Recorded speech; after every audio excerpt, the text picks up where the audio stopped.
13번째 기독교 윤리 강의를 시작하겠습니다. 지난 시간에 키르케고르의 인생의 세 가지 단계에 대해서 서론적으로 말씀을 드렸고, 이제 우리가 다루고자 하는 것은 키르케고르가 정말 이야기하고 있는 그 사랑의 개념이 무엇인지를 살펴보도록 하겠습니다. 키르케고르가 이야기하고 있는 사랑의 개념은 존재론적 그런 개념이라고 하는 것을 염두에 두시면 좋을 것 같습니다. 우선 키르케고르는 이 사랑을 이야기를 할 때 두 가지 사랑을 이야기를 합니다. 하나는 관능적인 사랑과 이웃사랑이라고 하는 것을 이야기를 하고 있는데, 관능적인 사랑이라고 하는 것은 그가 생각할 때는 이기적인 그런 사랑이라고 말을 하고 있고, 이웃사랑은 하나님에 의해서 사랑이 완성되어지는 것을 이야기를 하고 있습니다. 그런데 이웃사랑과 관능적인 이 두 사랑은 서로 모순적이다 라고 하는 것을 이야기를 하고 있다 하는 것입니다. 여기서 하나님의 사랑을 강조를 하고 하나님의 사랑에 의해서 이웃 사랑이 표현되어진다라고 하는 것을 이야기를 할 때, 하나님의 사랑은 이기심에 가장 강력하고 가장 심오한 표현이라고 이야기를 하고 있습니다. 그런데 이 하나님의 사랑이 관능적인 사랑조차도 변화시킬 수 있다라고 하는 것을 이야기를 합니다. 하나님이 나타날 때 사랑은 사라지는 것처럼 이렇게 보이지만, 그러나 키르케고르는 이야기하기를 사라지는 것은 이기적이고 관능적인 사랑이고, 이런 사랑은 하나님에 의해서 이웃사랑으로 변화되어진다라고 하는 이야기입니다. 성서의 기록에서처럼 그리스도는 사마리아인의 비유를 통해서 우리의 이웃을 어떻게 알아보는가 하는 그런 것이 더 중요한 것이 아니라, 우리의 이웃은 우리에게 어떤 존재인가 하는 그것이 더 중요하다라고 하는 말씀을 하고 있다 하는 이야기입니다. 이 선한 사마리아 비유는 우리가 잘 알고 있고, 우리가 우리의 의무를 깨달음과 동시에 우리의 이웃이 누구인지를 발견되어지는 중요한 비유이라고 키르케고르는 이야기를 합니다. 키르케고르가 통찰해낸 궁극적인 사랑은 하나님의 본성을 이해하는 데 포함되는 모든 난해한 특징들을 담고 있습니다. 이 사랑은 모든 것을 극복하게 하여 무리를 하나님이 가진 신비의 핵심으로 인도한다라고 하는 것입니다. 사랑은 신비를 드러내는 것과 동시에 사랑은 그 원천이기도 하다라고 하는 이야기입니다. 사랑의 역사에서 그는 다음과 같이 이야기를 하고 있습니다. 잔잔한 호수는 인간의 눈으로 볼 수 없는 샘줄기에 의하여 깊은 밑바닥으로부터 공급되듯이, 인간이란 존재의 사랑 역시 한층 깊은 하나님의 사랑 속에 그 근거를 두고 있습니다. 사랑의 원천은 하나님으로부터 왔습니다. 사랑은 어디서 왔고 그 권리는 어디에 있을까요? 그것은 하나님으로부터라고 키르케고르는 이야기를 하고 있습니다.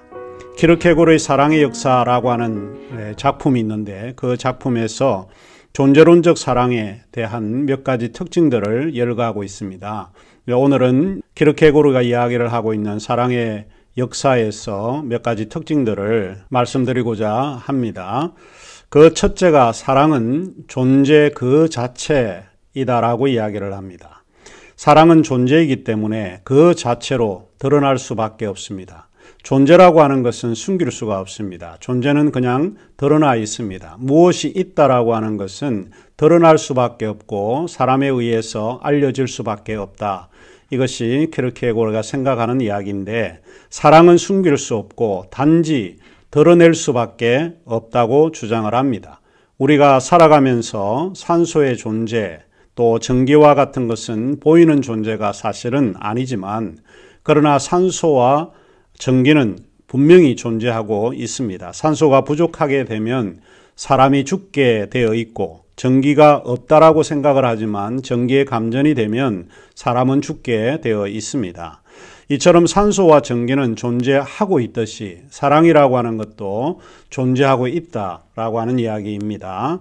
이런 이유에서 키르케고르는 사랑을 그 결과를 통해서만 우리가 분명히 알 수 있다 하는 이야기입니다. 사랑이라고 하는 것은 존재 개념이기 때문에 보이는 존재가 아니다라고 이야기를 합니다. 그러나 그 사랑은 그 결과를 통해서 사랑이 존재했구나 하는 것을 알 수 있습니다. 사랑은 그 열매를 통해서 그것이 사랑인지 아닌지 알 수 있습니다. 결과적인 그런 의미에서 키르케고르는 우리에게 사랑의 개념을 이야기를 하고 있습니다. 누가복음 6장 44절과 마태복음 7장 16절에서 이 사실을 가장 잘 말해주고 있습니다. 마태복음 6장 44절은 이렇게 이야기를 하고 있습니다. 나무는 각각 그 열매로 아나니 가시나무에서 무화과를 또 찔레에서 포도를 따지 못하느니라, 이렇게 이야기를 하고 있습니다. 그리고 그 다음에 그들의 열매로 그들을 알리라. 아주 분명합니다. 사랑은 그 열매를 통해서 입증될 수밖에 없습니다. 누군가가 사랑했다라고 하면 그 사랑은 그 열매를 분명하게 나타날 수 있다 하는 이야기입니다. 하나님에 대한 사랑이나 이웃에 대한 사랑도 그 열매로 입증될 수 있다라고 하는 것을 기억하시면 좋을 것 같습니다. 존재론적 사랑의 두 번째 특징은 이웃 사랑입니다. 키르케고르는 이기적인 사랑을 배격하고 아가페의 사랑을 이야기를 하고 있습니다.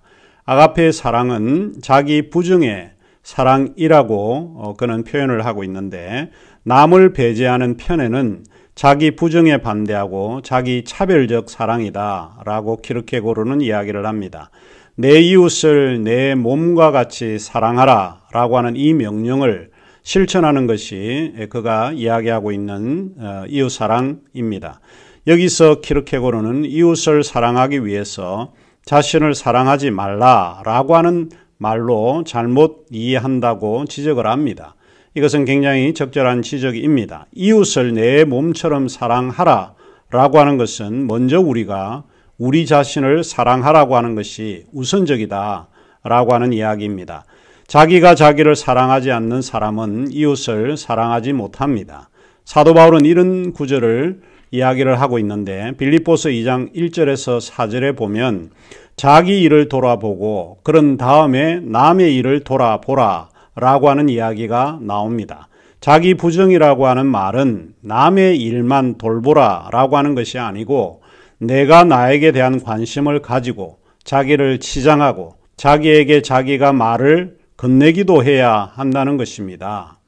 내가 나에게 무관심하면 그는 삶에 대한 의무를 저버리는 행위가 되는 것입니다. 그래서 키르케고르는 내가 내 자신을 사랑하는 것처럼 내 애인, 즉 사랑하는 사람을 사랑하라 라고 적고 있습니다. 먼저 내가 내 애인을 사랑하기 위해서는 내가 먼저 나를 사랑해야 한다라고 이야기를 합니다.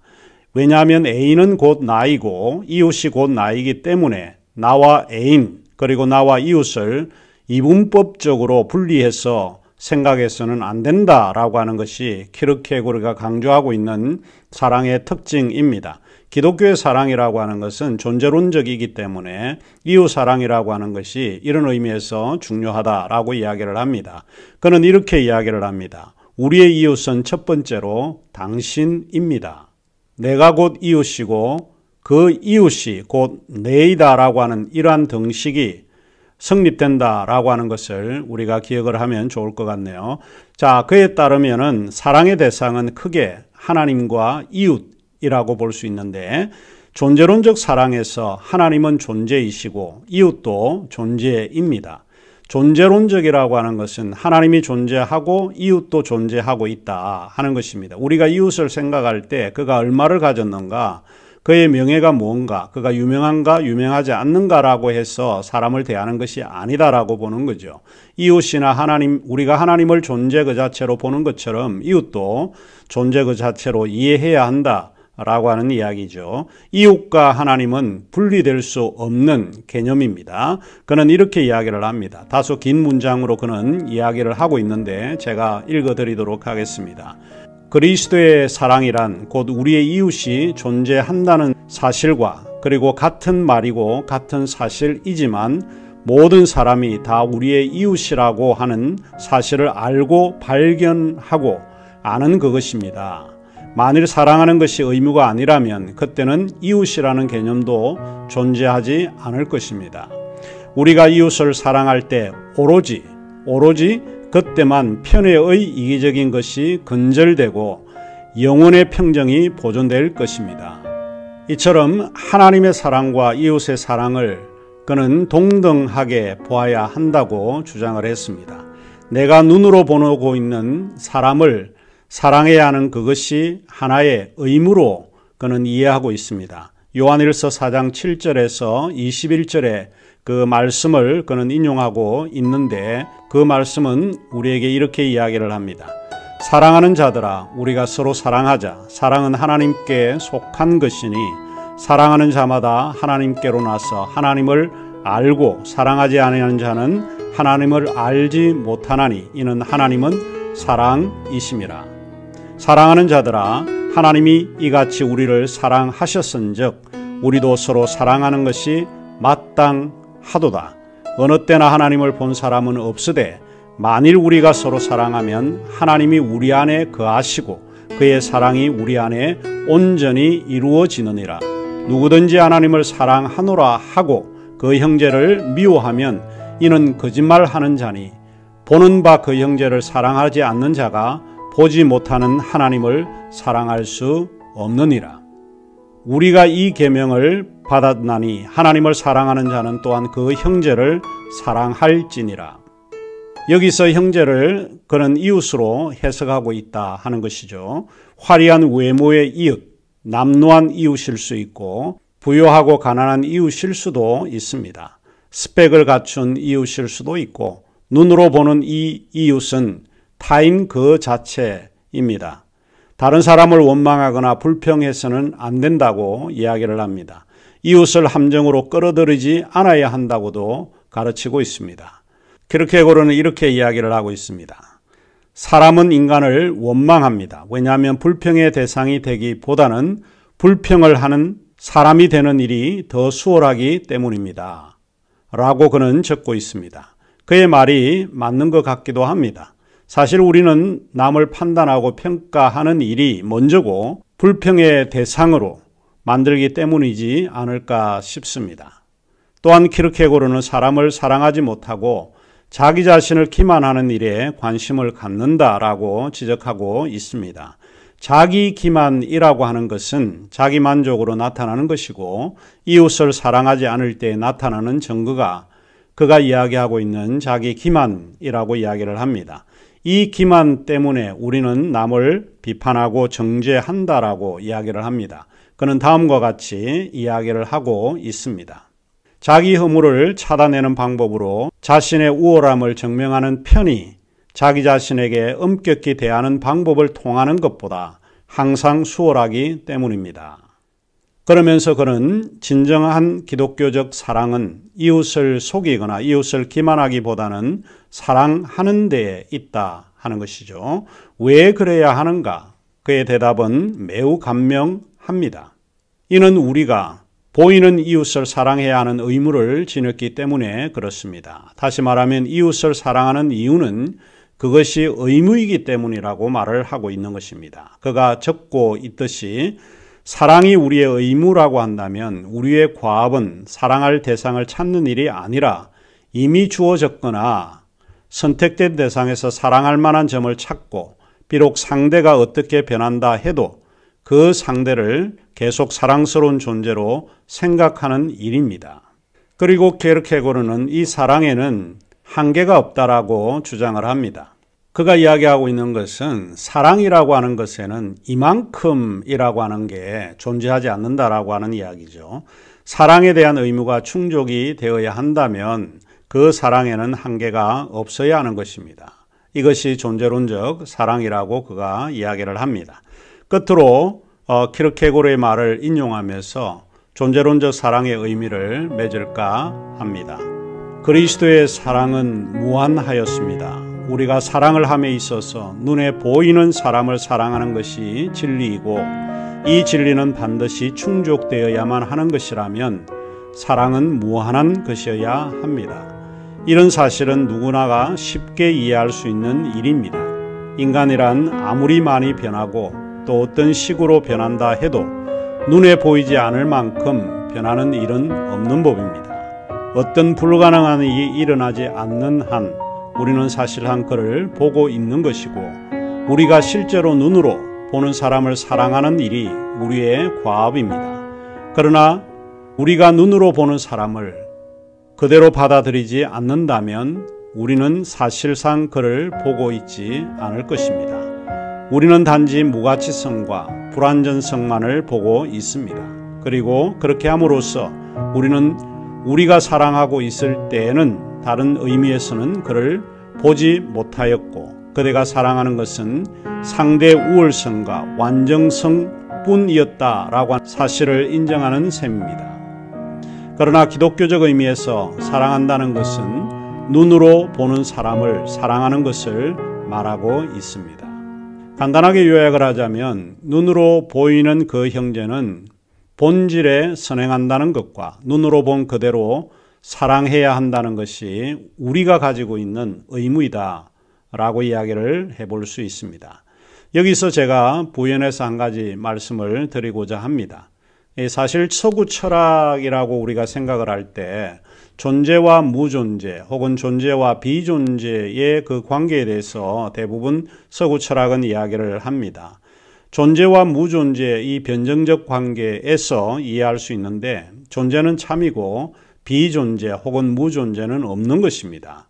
존재는 있는 것이고 비존재는 없는 것, 비진리입니다. 이런 것들을 우리가 십계명을 통해서 좀 쉽게 이해해 볼 수 있는데 제1계명에 보면 나 외에 다른 신을 섬기지 말라 라고 하는 1계명을 여러분이 잘 기억을 할 겁니다. 그런데 우리가 보통 이런 하나님 외에는 다른 신을 섬기지 말라라고 하는 것을 생각하면 마치 부적과 같이 이것을 기억하는 사람들이 굉장히 있는데 그런 의미로 우리에게 주어진 것은 아닙니다. 하나님은 존재이고 또 다른 신들은 비존재입니다. 없는 것들입니다. 다른 신들은 존재가 아니라 존재물이라고 이해해 볼 수 있는 것이죠. 살인하지 말라, 거짓 증거하지 말라, 내 부모를 공경하라, 내 아내를 사랑하라, 내 것을 사랑하라. 이와 같은 것이 이제 십계명에 나오는 이야기입니다. 이런 대부분의 그 계명들도 존재를 사랑하라라고 하는 이야기입니다. 비존재를 사랑하는 말이 아니라 존재를 사랑하라라고 하는 이야기입니다. 살인하지 말라. 사람을 죽이는 것은 비존재입니다. 살아있는 존재를 사랑하는 것이 바로 존재를 사랑하는 이야기입니다. 거짓 증거하지 말라. 거짓이라고 하는 것은 없는 것입니다. 이것은 비존재입니다. 비진리입니다. 그 비진리를 사랑하지 말고 바로 거짓 증거하지 말라라고 하는 것은 참을 사랑하라. 있는 것을 사랑하라. 존재를 사랑하라 라고 하는 이야기입니다. 내 부모를 공경하라 라고 하는 이야기도 마찬가지입니다. 부모는 우리에게 있어서 존재입니다. 부모가 돌아가면 그거는 우리의 존재가 더 이상 아니 되는 것이죠. 살아있는 존재, 부모님을 공경하라 라고 하는 이야기입니다. 내 이웃의 아내를 탐하지 말라. 내 아내는 사실 나에게 있어서 존재이고 있는 것입니다.